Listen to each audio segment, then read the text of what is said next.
is the Royal Western India Turf Club, where the who's who of the racing fraternity had descended in the last week of January for the 36th Asian Racing Conference, the global forum for the horse racing industry.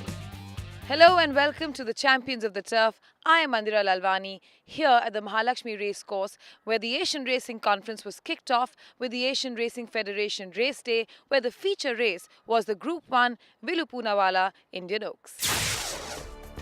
The 36th Asian Racing Conference is the most important racing conference in Asia, if not the world, and is held every 2 years. The honour for 2016 went to India, and with over 600 high-powered delegates flying in from all over the world, it promised to be a week that would bring new and innovative ideas to the industry. The week began with the Asian Racing Federation Race Day, which hosted the Grade 1 Vilu Poonawalla Indian Oaks amongst a host of other races that found sponsorships from all parts of the world. The race meet was graced by Princess Zara Aga Khan. The race over 2,400 meters had a lineup of 17 fillies come into the parade ring, and the field included the 1,000 guineas winner Myrtlewood from India's champion trainer Pacey Shroff's yard. From a family that was best known for its milers, there was some who doubted her stamina. Wearing the blue silks, she proved to be much too strong for the others, demonstrating a turn of foot that was electric. She left the others standing still and took home the prize from the chairman of the Asian Racing Conference Working Group, Cyrus Poonawalla and Princess Zara. Cameroon on the outside, but Myrtlewood is well clear of Chef Dior. Myrtlewood winning the Vilu Poonawalla Indian Oaks from Chef Dior. Fight for third between Shivalik Heroine and wave after wave, and heaven is here. Well, I've only seen half the race because I got back into the stands late, so I only saw it from the 7 furlong marker, and I was watching Myrtlewood for a while. Then I lost sight of her and I suddenly saw her around the bend about 10 or 15 horses wide, and then she did well from there. Let's see how she gets back, and well, logically it would have to be the Indian Derby. I want to say something specially about the lady that the race was named after, Mrs. Vilu Poonawalla. I think she was one of the finest human beings that you could ever come across, and I think this race is aptly named after her. I'm really happy that I could win it. Myrtlewood is a well-bred daughter of one of India's leading sires, multidimensional, and will target the colts in the Indian Derby next in a couple of weeks.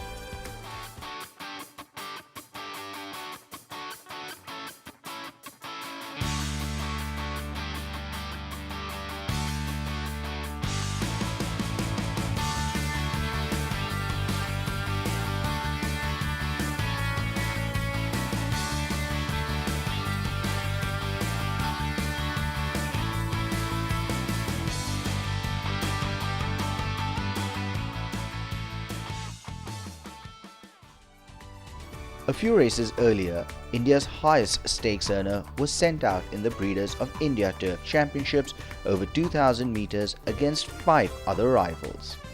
With about $1 million to his credit so far, Quasar has become one of the best middle distance runners in India in the past decade or so. Carrying a heavy impost of 60 kilos on his back, he stretched away powerfully from his rivals despite being a touch underdone according to his connections. Quasar by about half a length to 1 length now, the good of Booker Jones and Shivalik Shahs, but going for the line now with 100 to run. Booker Jones fighting back. Quasar really having to work for this victory, but he's pulled away now by about 1.5 lengths there from Booker Jones. Going for the line, and Quasar keeps his winning streak to win from Booker Jones. Then there was Shivalik Shahs followed there way behind. A very fast run race. I'd like my partners to come, Mr. Tanmay and Mr. Padankar. So very fast run race right from the beginning. I think it suited him broadly to win the race, but it got a little too fast in the end. I think 600, 800 from home, he was cruising still. So I think he ran a very good race. It was a fast-paced race, as he mentioned, and let's see what we'll do of him afterwards. He's an excellent horse. That much only I can tell you. Quasar is a horse, I don't need to speak anything. He speaks himself. He won in a record timing mile and quarter today. and he had put on 12 kilos more than normal weight he runs. But still carrying 60 kilos he has won, and I'm still happy. And I'm sure there are more scope of him doing well better in the future. The next race I think we will be targeting for in Chennai in the Invitation Cup. So just keeping our fingers crossed and hoping everything goes well for him. Quasar will next take on the Classic Crop when he targets the Invitation Cup in March. The race day was a plethora of the best that racing has to offer and a promise of what was to come the rest of the week.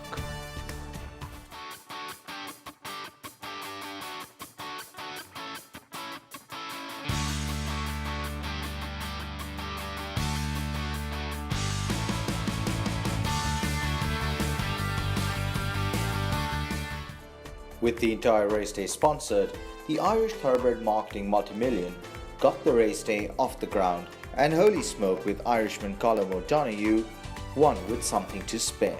But Holy Smoke has still got a break of about 3 lengths ahead. Governor General is charging in second spot. The rest are far away. But Holy Smoke has got well and truly ahead of Governor General. Holy Smoke makes it from Governor General, Persian Prince with the money. Then there is Zana after that.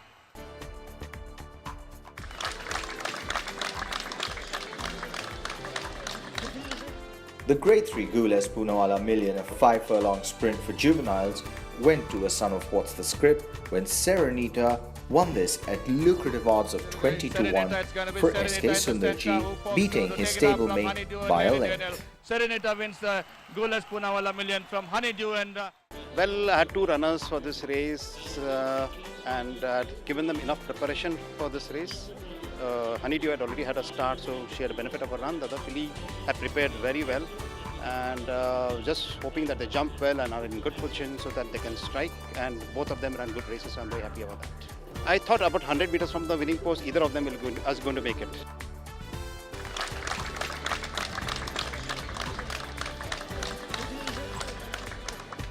The TRM Multimillion Sprint Cup, a Class 1 race, saw India's leading jockey Trevor lock horns with Scotsman David Allen, finishing in a rare dead heat.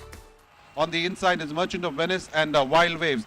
Going inside the last 200 meters there, and Gold being driven out there. Goldberg by about 1.5 lengths to 2 from Brahmachari. Then there's Super Sunshine looking very good at the stage and gaining grounds. But as they go for the wire now, it's Goldberg and Brahmachari. Brahmachari on the outside and Goldberg in a very close call there. I had planned this race for maybe 2-3 months now, and I was very sure where I wanted to race him. Brought him here, and luckily it's all worked out well. I thought I'd held on, to be honest. I thought I'd won the race, but I still take a dead heat. It's better than running second. Well, this horse has won 6 furlongs in the season, and last out of 6. So since it was a big event today, I brought him down to a 5. The distance was a little sharp, but the boy had a very good race.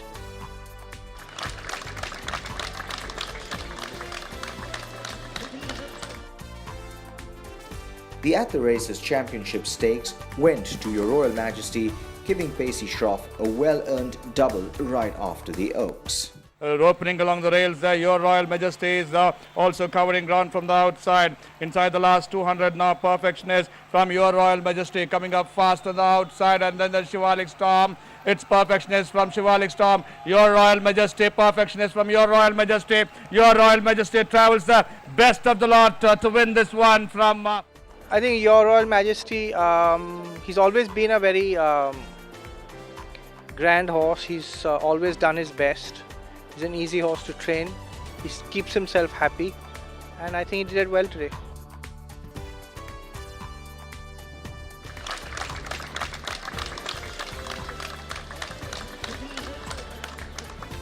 The other big juvenile race of the day was the Asian Racing Federation Trophy with stake money of nearly $200,000. Devoted Eyes, with Suraj Naraidu on, exacted revenge on Pacey Schroff's accolade, and these two have emerged as the leading 2 juveniles in India. With Devoted Eyes looking good on the outside and gaining grounds. Then comes Star Counselor, followed by Spirited Regent. Then there is Krieger and the others. Into the last 200 meters they go. And it is Accolade now being challenged on the outside by Devoted Eyes. It's Devoted Eyes on the outside. Accolades on the inside rail. Stride for stride they go. But Devoted Eyes getting the better in the last 100 meters. Devoted Eyes wins from Accolade, Star Counselor, Bold March. Devoted Eyes won extremely well today. I never thought she would today because the distance was very sharp. But she won like a champion, and God willing, she'll be fit next year, again on the Ladies' Day, to run in the 1,000 guineas, perhaps the Oaks as well. I didn't have any particular instructions, it was a free hand. Kuji sir told me to ride the way I wanted, and the filly, she settled beautifully in the forward position. Came into the straight, my main danger was Circulate. I tried to track him, and the moment I asked for an effort, her response was terrific. She just went fast in her tries. She's a game filly, and she has a bright future.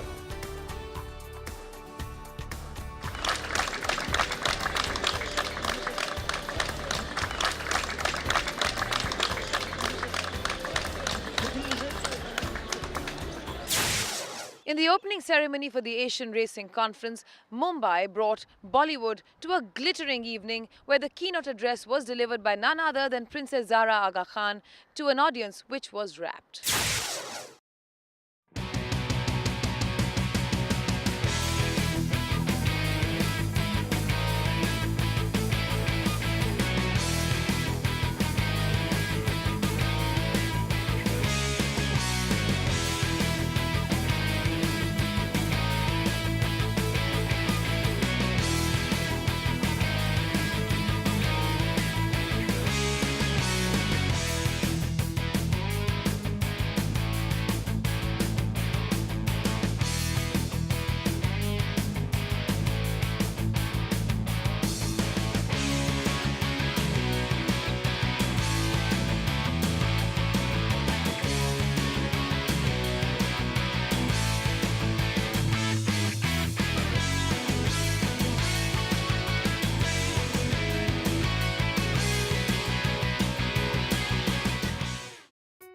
"20 years ago, the Asian Racing Conference was held in Mumbai, and delegates from all over the world and the who's who of racing made their way to the city of Mumbai to attend the three-day event.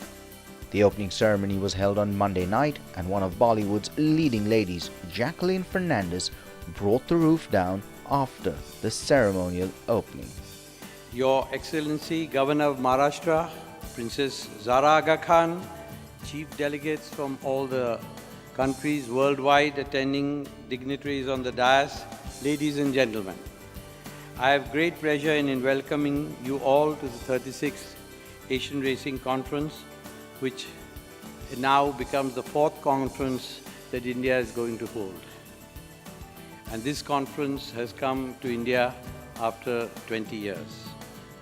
I thank the Turf Authorities of India and the Asian Racing Federation Governing Council for giving me the great honor and privilege of being the chairman of the organizing committee, and also the wholehearted support and cooperation that they've given me throughout the days on the run-up of the conference, which has made me a little less nervous than I would have been, without which all this today that we are delivering would have been almost impossible. We are also grateful to the Governor who has consented to spend his valuable time in our presence and honoring us and inaugurating the function. And we request him to bear with us for the next 1 hour at least, though he has to go to another function which is equally important, and we crave his indulgence. Princess Zara Aga Khan has honored us by being the chief guest and the keynote speaker today. She's specially flown down for the conference, and that's clear that she landed at 10:30 in the morning and was kind enough to be at the racecourse by 1 o'clock. I must mention here the main idea of having such a chief guest was the nostalgic memories that India holds for the Aga Khan family, who have been racing here for more than 5 to 7 decades. And her grandfather had won almost every valuable trophy in the country.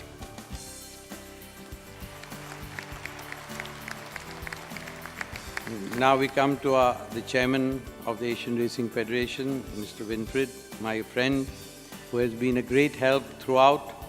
And I really mean it, because, you know, you could have some chairmen who get a bit difficult at times, but with Winfried it was like, you know, it's so easygoing that all of us are very comfortable working with him.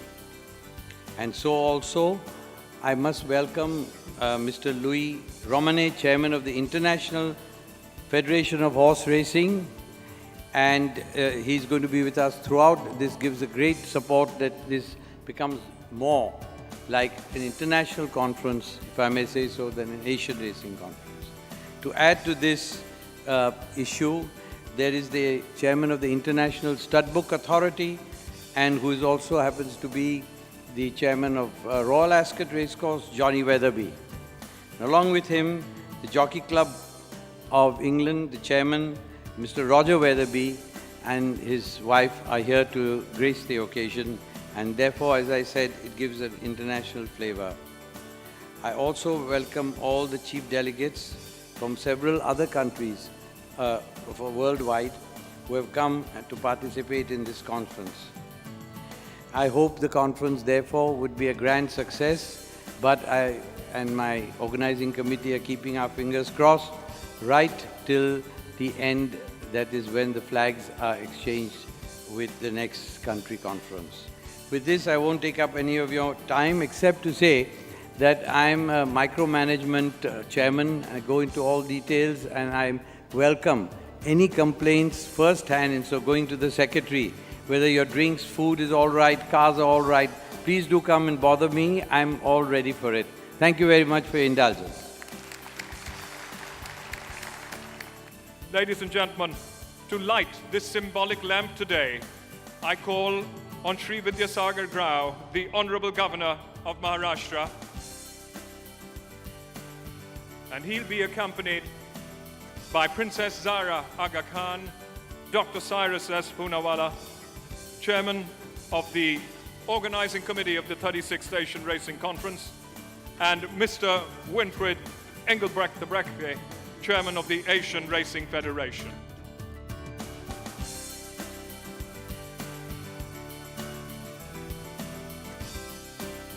The tone for the occasion was set by the opening address delivered by the guest of honor, Princess Zara Aga Khan, who had everyone in rapt attention, hanging on every word that she said. Racing and breeding have always been seen as high-end activities, a frivolity associated with silly hats. But I would like to underline the fact that 90% of the time and effort involved in creating a racehorse are anchored in the rural economy, and that most of us spend far more time in our welly boots than in our top hats. The horse industry is an important part of the rural economy, employing millions of people around the world in areas of shrinking agricultural production. It supports farms and villages. It provides permanent year-round employment to riders, lads, farriers, vets, farmers, and businesses of all kinds. As my father said, you can look at the horse in human life, in agriculture and war, as a vehicle of exploration for hundreds of years back. When you think about it, the horse is one of the most extraordinary phenomena we have. This industry preserves a species and also an entire population that nurtures that species. The 3 days of the Asian Racing Conference saw all the horse racing decision makers discuss policy and the way forward in a sport that is constantly innovating. The highlights included doping, illegal betting, and a promising new future that China offers. The conference over 3 days on the 26th, 27th and 28th of January had business sessions that covered the gamut of topics ranging from wagering to handicap, from industry profiles to drug-free racing. The first day kicked off with a session on the wagering landscape in the horse racing industry, had the chairman of the Asian Racing Conference speak about industry trends and strategies. First of all, good morning and a big welcome to all of you on behalf of the Asian Racing Federation. We have a very full agenda, and what we mentioned before, it goes from topics of movement of horses, quality control of races, and they are all very important. But we feel there is clearly one very, very important topic we want to address today, which is key to our industry, and that has to do with wagering income. If you look at a global worldwide trend, that wagering is the lifeblood of racing. If you look at income streams which wagering generate, it's different like football, where football in a way has no direct wagering income. Their main driver is broadcasting rights, which have exploded But if you look at the wagering, at the racing industry, in the end, 75% of the income is generated directly or indirectly by wagering. And one has to really look at, do we galloping ahead, or do we have a development where we are not growing, where we fall into a trot? So when you look at that you don't see growth, then to sustain your business, to sustain in a way especially the significant necessary investment for a customer experience, you have to find different income sources. The RWITC has managed to put Mumbai on the racing map, and the chairman of the marketing committee highlighted that marketing horse racing had to be innovative and find multiple platforms from which to position its assets. In possibly a feat that is unmatched globally, the RWITC may be the only race club in the world that has almost every race day sponsored by a corporate house.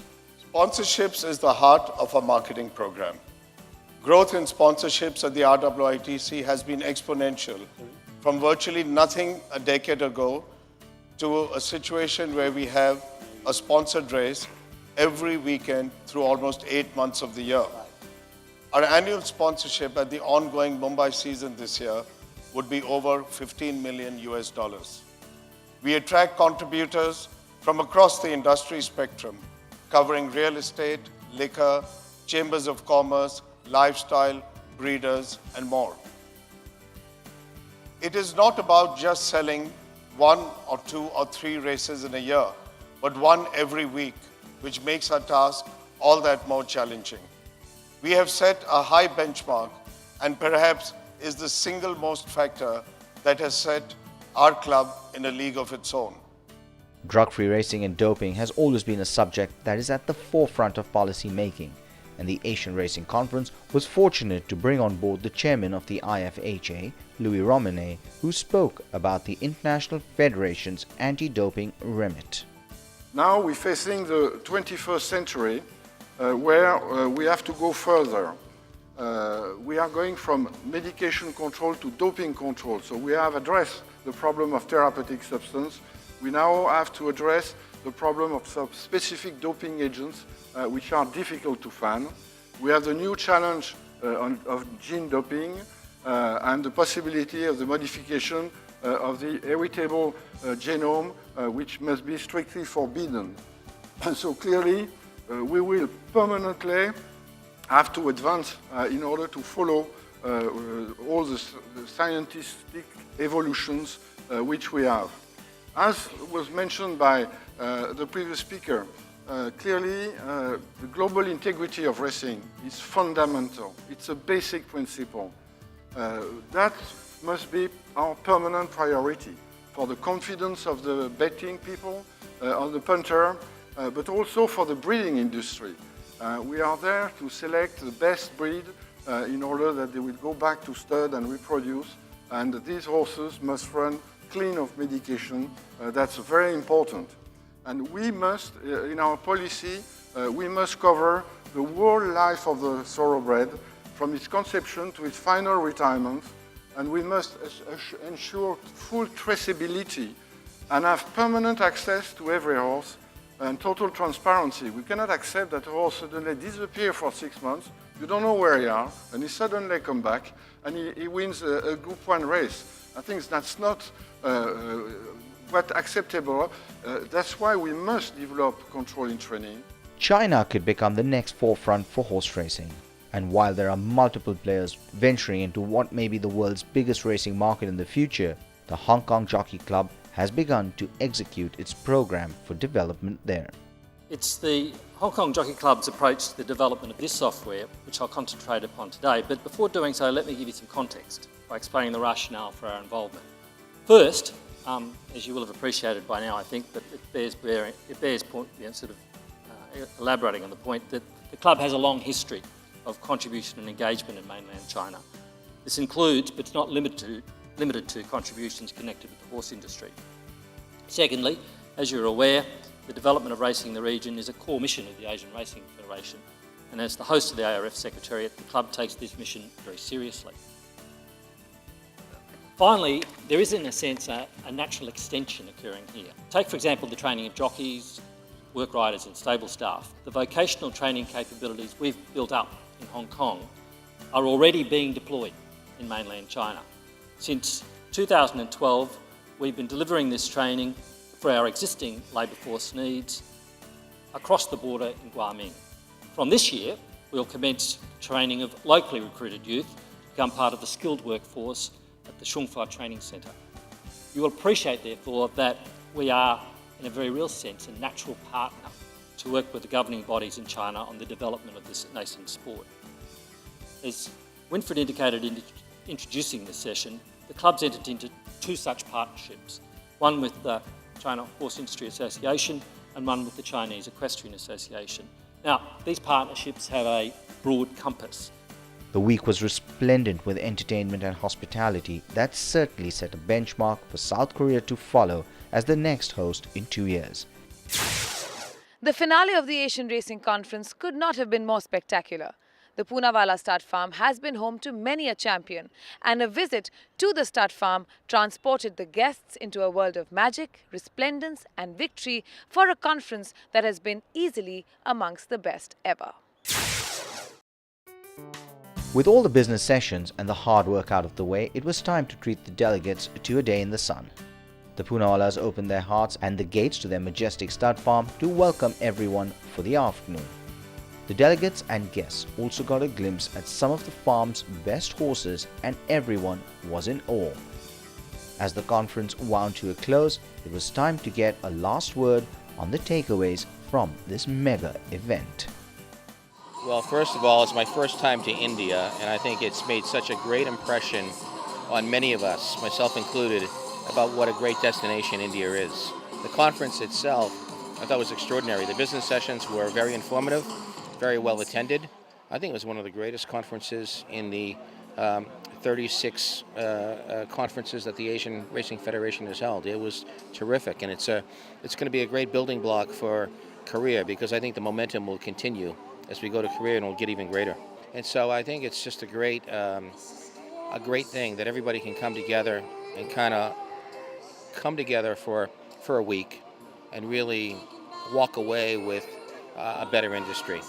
It was a great conference. I think it's always very difficult to fill 3 days of conference.